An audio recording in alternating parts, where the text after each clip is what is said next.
So I move home and things get progressively worse. I continue to use drugs. In fact, I'm gone all the time. I'm going, to the west side to buy drugs, to hang out. Saw some things I never thought I would see. Mm-hmm. And I came home late one night, and I remember feeling like I was in a deep hole. There's a couple times in my life, but I remember feeling like, how many times has this girl been married? And at my age, I just had so much heavy stuff on me. And sometimes there wasn't enough drugs to use. And when I did use the drugs, I felt anxious all the time. Sometimes I'd get really high and I would plan out my future. Never worked. I'm never going to use again. I'd make a whole list, But this particular night I came home and my son, who was about 9, my oldest son, had been looking out the window crying all night.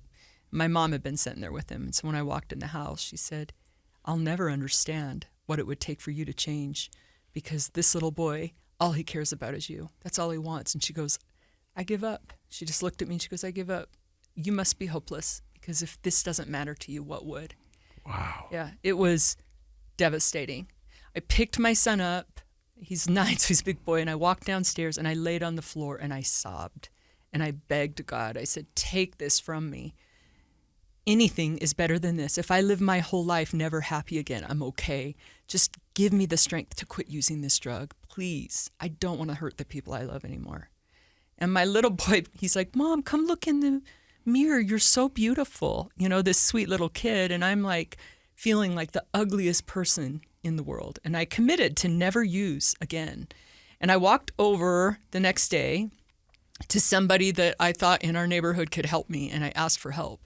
And he was scared because I was like not looking so good. And he said, "I'm going to call someone from the AA meeting," which I wasn't really an alcoholic, but that's the only person he knew to call. And he sent me to some meetings. And they were really honest with me. They said, "You're a train wreck. You need to sit here and listen." One guy told me I might be the most selfish person he'd ever met. What a blessing that was, to have people speak truth to me. And did you resist that truth?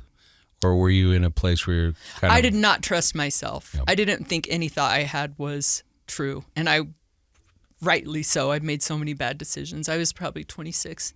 And I remember seeing a guy in the front of the room at that meeting who had 2 years clean. And he had done a lot of the same things I had done.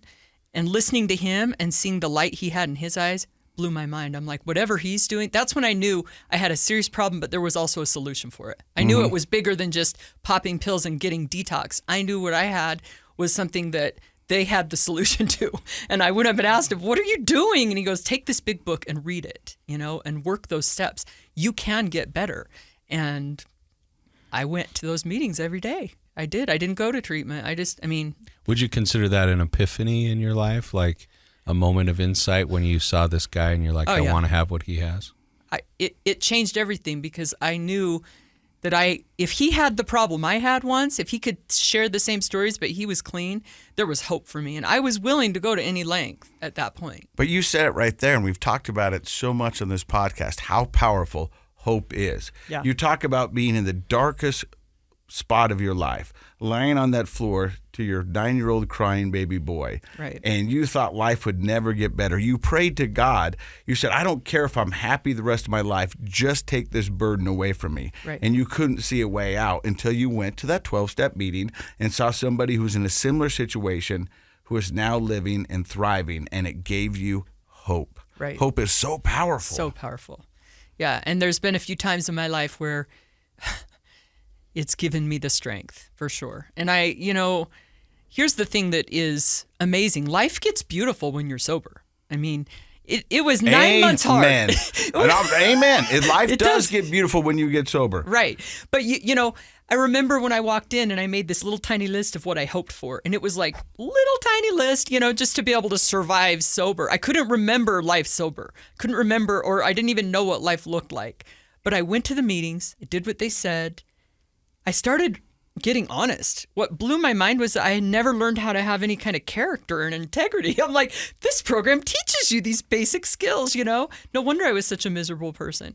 And everything changed. Like 9 months in, I remember exactly where I was. I was driving in the car, the window rolled down, felt the sun on my face, and thought, I feel free. Maybe for the first time in my life, I feel joy and hope. But it took a good 9 months of craving drugs and thinking about drugs. Like, it wasn't a quick fix.